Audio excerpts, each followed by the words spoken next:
Hello my name is Sudesh Shrivastava and this is my video vlog. So आज इस video vlog में मैं एक ट्रेलर रिव्यू करने जा रहा हूँ, रिएक्शन देने जा रहा हूँ। ट्रेलर का नाम है जवान, जो शाहरुख खान की नई फिल्म है। पहले हम उसका ट्रेलर देखते हैं, फिर उसके बारे में थोड़ा सा डिस्कशन करेंगे। तो let's see the trailer first.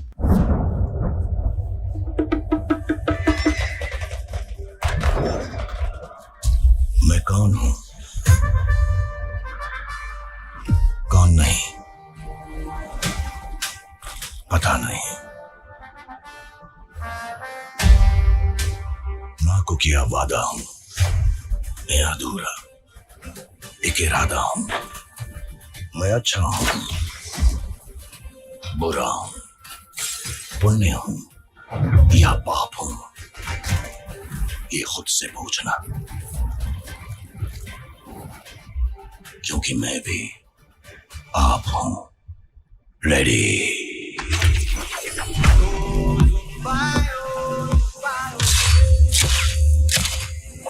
नाम तो सुना होगा। Running with King Kong, bullets rain down like it's thunder. Ready or not, she got the Glock, she'll put you under. You know it game time on the front line till it's over. Deep in the trenches, boy, like a soldier. ये तो शुरुआत है। Good to go, girls. Ready, Chief?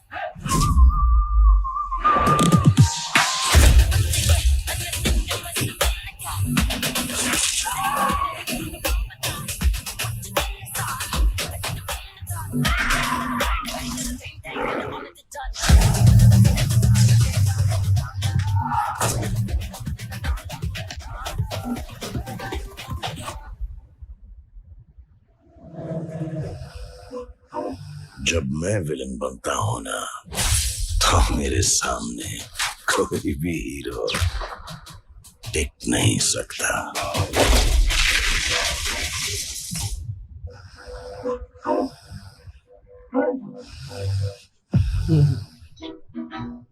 बेकरार करके हमें यूं न जाइए, आपको हमारी कसम लौट आई।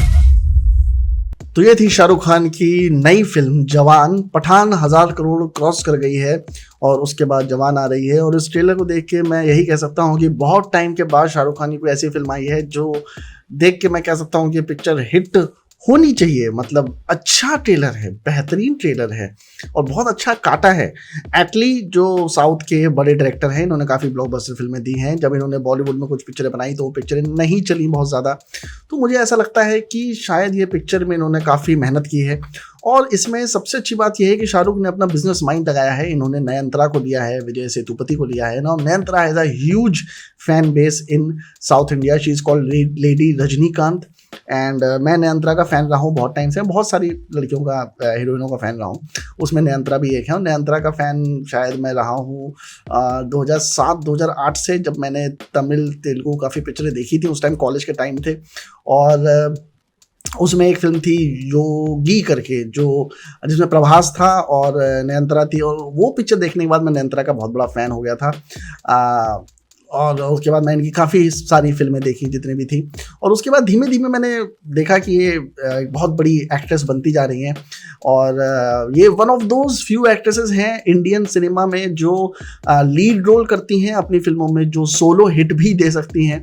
और ऐसी बहुत कम एक्ट्रेस हैं जो 10 फिल्में करें, 10, 11, 12 फिल्में करें as a solo lead actress और वो पिक्चरें भी हिट दे दें। तो ऐसे बहुत कम एक्ट्रेसेस हैं। नयनतारा उनमें से एक हैं। That is why she is very much respected there. And I think अगर साउथ इंडियन एक्ट्रेसेस में सबसे ज़्यादा फ़ैन क्लब्स भी होंगे तो मैं कहा नयनतारा के ही होंगे साउथ इंडिया में। इनके टेम्पल्स तो खैर एक नॉर्मल चीज़ है जो बनते रहते हैं।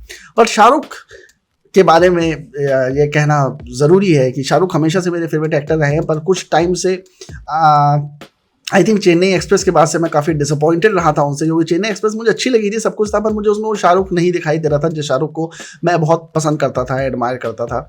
और वो चार्म नहीं दिख रहा था। धीमे धीमे उनका चार्म खत्म होने लगा। बिकॉज एक लेवल भी आता है जब आदमी अपने आप को एक्सप्लोर कर रहा होता है, क्योंकि वो वाला जो शाहरुख था जो 90s में और इनिशियल बिगिनिंग ऑफ 2000 में हम देख रहे थे, वो वाली पिक्चरें भी शायद उनकी वर्क नहीं कर रही थी। दूसरा, सलमान खान, आमिर खान की कुछ अलग तरीके की फिल्में वर्क कर रही थी जो ऐसा लगने लगा कि शायद रोमांटिक फिल्में अब काम नहीं करेंगी, या तो content based heavy content based फिल्में काम करेंगी, या फिर अनुराग कश्यप टाइप के डायरेक्टर्स की फिल्में काम करेंगी जो कि छोटे टायर 3 सिटीज़ की गोली बारूद वाली फिल्में होंगी, या फिर सलमान की फिल्में जिसमें मार धाड़ होती है वो फिल्में चलेंगी।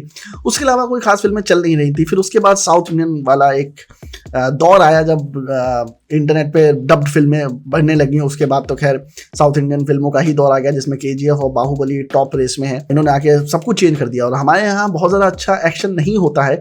I don't know how south Indian guys think of such a good action, मतलब और इतने अच्छे डायरेक्टर हैं उनके पास। मतलब आप लोकेश कनगराज को देखो या फिर एथली को देखो, इन सबको देखो, इन सबका जो action sequences, even Akhanda picture में भी जो बोयापति सीनू इन सब जो एक्शन सीक्वेंसेस करते हैं, जो स्लो मोशन शॉट्स देते हैं, वो मुझे नहीं लगता और कहीं पे होता है। इस तरह के एक्शन शॉट्स कहीं पे भी होते हैं, इतने इंटरेस्टिंग होते हैं। एंट्री सीक्वेंसेस बहुत बार होते हैं, एक ही एक्टर के एक ही फिल्म में कई बार एंट्री सीक्वेंसेस होते हैं। बट इसमें जो शाहरुख ने किया है, मुझे लगता है कि शाहरुख ने इसमें ये डिसाइड किया था कि मुझे पैसे भी कमाने हैं और पिक्चर हिट भी करनी है और सब कुछ इसमें लगा दिया था। और शाहरुख की सबसे अच्छी बात यह है कि जो रावण पिक्चर आई थी, वो भले ही पिक्चर की स्टोरी अच्छी ना रही हो, पर VFX उस पिक्चर का कमाल था। और ये एक जानने वाले हैं जो शाहरुख के यहाँ काम करते थे रेड चिलीज में, वो मुझे मिले थे एक बार बैंड्रा में, हम लोग कॉफी पी रहे थे, तो उन्होंने मुझे बताया था कि Shahrukh doesn't think twice before buying some new equipments. मतलब उनके पास सब लेटेस्ट कैमराज हैं, उनका एक प्रोडक्शन हाउस भी है शाहरुख का जिसमें वो ये सारी चीजें रखते हैं। उनके पास best of the best cameras हैं, उनके पास best of the best equipments हैं। अगर कोई एक ऐसी VFX में चीज़ है जो उनकी टीम को चाहिए, तो वो कितने भी अमाउंट की हो, क्योंकि शाहरुख को पैसे की कोई कमी नहीं है, तो कितने भी अमाउंट की वो चीज़ हो तो वो उसको खरीद लेते हैं और उसको यूज़ करते हैं। तो इसमें आपने कुछ शॉट्स देखे होंगे जिसमें कैमरा गोल घूम रहा है, तो वो शॉट्स आपने पठान में भी देखे होंगे। So if Shahrukh goes on a set and sees some new technology then he will buy that technology. तो शाहरुख का एक जो ऑब्सेशन है वो टेक्नोलॉजी को लेकर बहुत ज़्यादा है। He needs to have the best of the best phones, best of the best laptops, best of the best technicalities. Even Baazigar time में मैंने सुना था कि जब उनके पैसे आए थे तो उन्होंने एरी एलेक्सा के कैमरे, एरी एलेक्सा नहीं, उस टाइम एलेक्सा नहीं था, एरी के कैमरास, एरी 435 कैमरा होते थे उस टाइम पे, तो वो खरीदे थे। और वो कैमरा बहुत कम लोगों के पास होते थे, क्योंकि वो जो बड़ी कैमरा कंपनीज होती हैं वो कैमरा बेचती नहीं है, वो उसे रेंट करती है, लीज पे देती हैं, और वो लीज खत्म होने के बाद आपको उसको रिन्यू कराना पड़ता है या फिर वापस करना पड़ता है। तो एरी से उन्होंने 2 कैमरे लिए थे और उस टाइम पे कैमरे बहुत कम लोगों के पास होते थे, जो बहुत कम लोग ओन करते थे और आपको रेंट करने पड़ते थे, और अगर कैमरा अवेलेबल नहीं है तो आपको फिर वेट करना पड़ता था। तो इस तरह की सिचुएशन होती थी। तो उस टाइम में कैमरा खरीदने का कोई सोचता भी नहीं था, खासतौर पर एक्टर, और शाहरुख ने खरीदा था उस चीज़ को। So Shahrukh has finally found his genre, and that genre is action genre, which is working right now because people want to see larger than life films. People are bored of seeing the same shit again and again. और खास तौर पे मैं बहुत irritate हो चुका हूँ, जैसा कि मैंने पिछले वीडियो में बताया था, जो ये सत्य प्रेमी कथा टाइप की पिक्चरें बन रही हैं, जो छोटे शहरों में ज्ञान देने वाली फिल्में बन चुकी हैं कि उसमें हीरो को साथ कोई एक प्रॉब्लम होती है और फिल्म के एंड तक वो प्रॉब्लम सॉल्व हो जाती है। इस तरह की बेवकूफ़ी की पिक्चरें बन रही हैं और लगातार बनाई जा रही हैं, ये दिखाने के लिए कि हमारा गांव का कल्चर कितना खराब है और शहर में कितने एथिकल और मॉरलिस्टिक लोग रहते हैं। गांव में तो सब बेवकूफ़ हैं जो रूढ़ीवादी कल्चर फॉलो करते हैं, सो विच आई डोंट लाइक। मतलब अभी वो बहुत ज़्यादा होता जा रहा है। But this film is going to be hit and one of the reasons is Nayanthara की साउथ में ह्यूज मार्केट है, विजय सेतुपति की साउथ में ह्यूज मार्केट है, और शाहरुख ने ऐसा कुछ चीज़ नहीं जो छोड़ दी हो। मतलब सान्या मल्होत्रा भी इसमें है और ये प्रिया मणि जो साउथ की अगेन अच्छी एक्ट्रेस है, हालांकि इतनी बहुत ज़्यादा वेल नोन नहीं है, but she is one of those actresses जिनको सब अच्छे से जानते हैं। She is not one of the top actresses but she is well known actress, मतलब अच्छी एक्ट्रेसेस मानी जाती हैं, तो वो भी हैं इसमें, प्रिया मणि भी हैं। उसके अलावा दीपिका पादुकोण का भी इसमें स्पेशल अपीयरेंस है। वो मुझे लगता है ऐसा कि शाहरुख उनको अपना लकी मैस्कॉट मानते हैं कि फिल्म में उनका छोटा सा कोई रोल डाल दो, फिर दीपिका के आने से पिक्चर उनकी हिट हो जाती है। तो ऐसा होता है, ऐसे बहुत सारे सुपरस्टिशंस चलते हैं, जिसकी वजह से मुझे लगता है उन्होंने दीपिका को लिया होगा या फ्रेंडशिप बेसिस पे लिया होगा, जिस भी रीजन से लिया हो। The trailer looks good, it's totally a South Indian masala mass entertainer kind of trailer and you haven't seen Shahrukh as a baldy before, क्योंकि शाहरुख अपने बाल से बहुत प्यार करते हैं। उन्होंने एक इंटरव्यू में बोला भी था कि वो ऐसी कोई फिल्म नहीं करते जिसमें उनके बाल काटे जाएं या फिर उनको बालों के साथ कुछ खिलवाड़ करना पड़े। But I think right now he is in that phase of his career जहाँ पे वो कुछ भी करने को तैयार है just to stay in the market, क्योंकि अभी इस उम्र में जिसमें वो हैं, उस उम्र में अमिताभ बच्चन KBC होस्ट कर रहे थे और बुढ़े लगने लगे थे, और शाहरुख इस वक्त भी जो भी रीजंस हैं, जो भी दवाइयाँ लेते हैं, जो भी ऑपरेशंस कराएं, उसकी वजह से सब लोग आजकल बहुत ही यंग लगते हैं। और अगर आप देखोगे तो विश्वनाथन आनंद जो कि इंडिया के टॉप चेस प्लेयर हैं, वो शाहरुख से 4 साल छोटे हैं और वो शाहरुख से 10 साल ज़्यादा बुढ़े लगते हैं।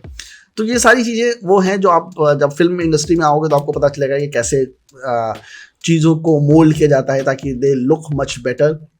लोग उतने खूबसूरत होते नहीं हैं जितने लगते हैं, और जब आप इंडस्ट्री में आओगे आप आगे आप कोई सारी चीज़ें पता चलेंगी किसी वजह से, तो आपको पता चलेगा कि वो वैसे नहीं है जितना वैसा दिखता है। So they are old people, they have white beard and everything, but still the thing is he is ready to do all these things which makes him good, and the best part of Shah Rukh Khan is that he is ready to give his 100%, which I love about him, which is something which is missing inside me. I don't give my 100% to everything. I give only 80-70% to what I do, और ये मेरा सबसे बड़ा problem है. That is why I admire Shahrukh Khan, because I feel that he has sorted his life. मतलब philosophy wise, mind wise, mental सारे चीज़ों से उसने अपनी लाइफ को सॉर्ट कर रखा. और आई थिंक यही रीज़न है कि ज़्यादातर लोग शाहरुख खान के बारे में यही चीज़ बोलते हैं कि that is very sorted and very intelligent गाय. और वो आदमी बहुत लकी होता है जो अपनी लाइफ की शुरुआत में ही सारी चीज़ें सॉर्ट कर लेता है, जिसको आई थिंक वन ऑफ कोई भी आदमी दुनिया का सबसे लकी आदमी होता है if he finds very early in his life what he really wants to do. This is what I want to do, and no matter what happens, I will do this for the end of my life. क्योंकि आधे से ज़्यादा लोगों की life तो ये जानने में निकल जाती है कि लाइफ जी कैसे जाए. तो वो एक बहुत बड़ा इशू है जो मैंने मुंबई में फेस किया है और बहुत सारे लोगों के साथ होता है. मतलब 99.9999% लोगों के साथ ये प्रॉब्लम है. They don't know what to do with the life and how to live a life. Shahrukh has figured it all out. मतलब ये आदमी बाउंस बैक करता रहता है, बाउंस बैक करता रहेगा. Like Salman Khan doesn't care about all this things. Salman Khan gives only 50% of what he is capable of doing, and luck is going with him. For some reason he is very good at it, at what he does. तो उनकी picture चल जाती हैं. But Aamir Khan gives 200% to what he does, but Shah Rukh Khan is like 100 to 110% to what he does, and that is one of the reasons that he's surviving in the industry for such a long period. I won't say that this is a comeback of Shah Rukh Khan, because Shah Rukh doesn't need a comeback, but his time has come. I think there are more than 5-6 films more that he will do which will be blockbusters, and he will keep on doing those kind of films because now he has understood the market and he understands that बहुत अच्छा action sequence होगा तो picture चलेगी. Because लोग अब larger than life masala mass entertainer kind of फिल्में देखना चाहते हैं. अब रोमांटिक फिल्म देखने में किसी को इंटरेस्ट नहीं है, जो कि बहुत बोरिंग हो चुकी हैं. ओवरलोड हो चुका है इंटरनेट पे ऐसे कंटेंट का, तो अब ऐसे कंटेंट देखने में मज़ा भी नहीं आता. So this was my review of this film. और जवान, मुझे लगता है कि अगर ये पिक्चर अच्छी बनी होगी, स्टोरी वाइज अच्छी होगी, तो पहले 3 दिन में तो ये पिक्चर अगर ख़राब भी होगी तो 200-300 करोड़ कमा जाएगी. 200 करोड़ तो क्रॉस ही कर आएगी. और ये पिक्चर ऑलरेडी क्योंकि शाहरुख का इतना हाइप हो चुका है पठान की वजह से, तो OTT और म्यूजिक राइट्स वो सब बिक चुके होंगे. पिक्चर का पैसा रिकवर हो चुका होगा, ओवरसीज राइट से पैसा रिकवर हो चुका होगा. तो इस पिक्चर को ज़्यादा कमाने की जरूरत नहीं है. अगर ये पिक्चर 50-500 करोड़ भी कमा लेती है तो that will be enough for Shahrukh Khan. But I think अगर पिक्चर अच्छी बन गई होगी जैसा कि साउथ इंडियन डायरेक्टर से एक्सपेक्ट होता है, तो sky is the limit. I think it will break many records because a lot of people are going to see it because it looks like an entertainer film. It doesn't look like a boring film. इसमें कुछ boring होगा, लगातार कुछ ना कुछ होता रहेगा. And that is one of the best things about making a film, that you have to make a film in which something is always happening. That is the key to make a good film.